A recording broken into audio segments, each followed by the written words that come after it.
Okay, so we're in the junior school. I've got Miss Wiley working really hard. Give us a wave, Miss Wiley. That's right. Doing some data exercise. All maths here, Ethan, today. I've got Mrs. Jones, our school improvement partner. And most importantly, I've got Ethan, who's going to talk to me about mathematics. And we're going to see if Mrs. Jones can ask some questions. So, Ethan, talk to me about maths in your class. What does it look like? What do you do? So, first of all, we normally start off with a fluency, about 5 minutes just to answer each question. If you finish that, you can do a draw it or a challenge, which is using one of the questions and making it into a word problem for your teacher to answer. Okay. After that, we have the group reasoning, where the monitor, who is the scribe, represents our table, and so we all have to work together as a team and find out the answer for each question. I love that.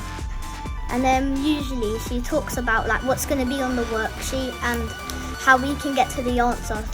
So, and after we think about the answers and then we try and write them down on the worksheet. Right. And when we finish, we mark it just before we go outside to lunch.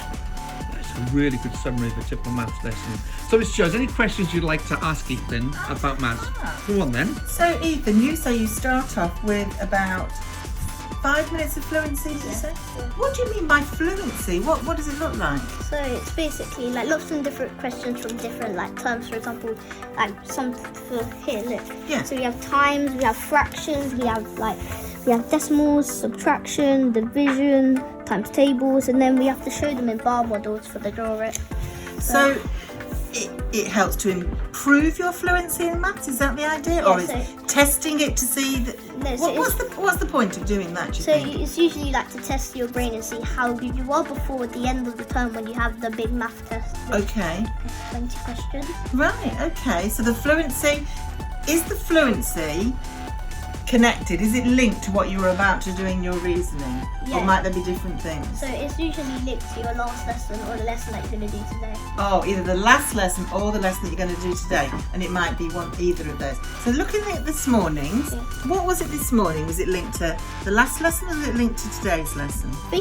I think it was actually probably linked to last lesson. Was it? Because last lesson we had the test. Yeah. So these are most of the questions that were actually from the test. Right. So it's just testing to see how you've got on. Yeah. So what was it this morning? Is it what were you doing in your reasoning this morning then, in your maths lesson? I can't really remember, but I think we were round. So we're doing monies. So it's a bit like decimal. So we had £1.75 pence. We had to round it to the nearest integer.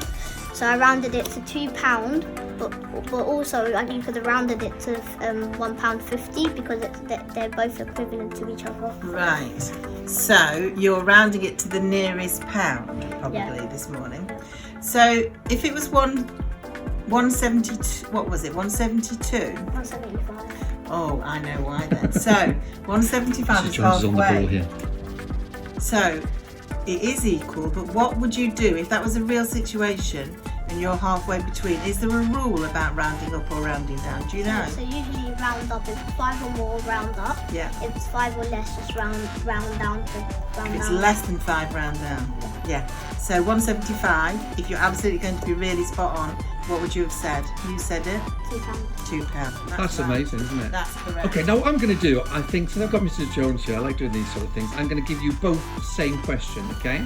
So you can close your book and we'll see who's going to be right here. Okay, are you ready for this, Ethan? You didn't know you're doing this. Okay, you ready for this, Mrs. Jones? I'm okay. You were ready for this, Mrs. Jones, were you? This is a bit of a... This is a treat because it's maths, isn't it? Okay, so don't speak to me until I tell you at the end. It's all in your head, okay? You ready for this, Ethan? Yeah. Right, think of a number in your head, Ethan, please. Don't tell me what it is, okay? I want you, and you as well, Mrs. Jones, to double that number. Give me a thumbs up when you both got that. Perfect. I want you to add on 6. Again, thumbs up. Yeah. Now half it. Yeah. Wait. You got it? I'm done. Yeah. Take away the number you first thought of. Oh wow. Oh, yeah. Yeah. Think of it, yeah. I got 3. Oh, you don't tell me that though, okay? Okay, let's start the game. You mustn't tell me. But we'll check it again to see if it's right, okay? I had 3. Right. Well, that really did spoil Mr. Morris, but actually this shows me that you are amazing mathematicians, because in terms of probability, if Mrs. Jones got 3, if Miss Wiley got 3, even when drinking a tea, and you got 3, that suggests to me that question is right. So Ethan, well done, really proud of you. Great explanation. How good's that? Very good. Very good. Keep smiling. Yeah. And we'll be back tomorrow to talk about that pop fruit.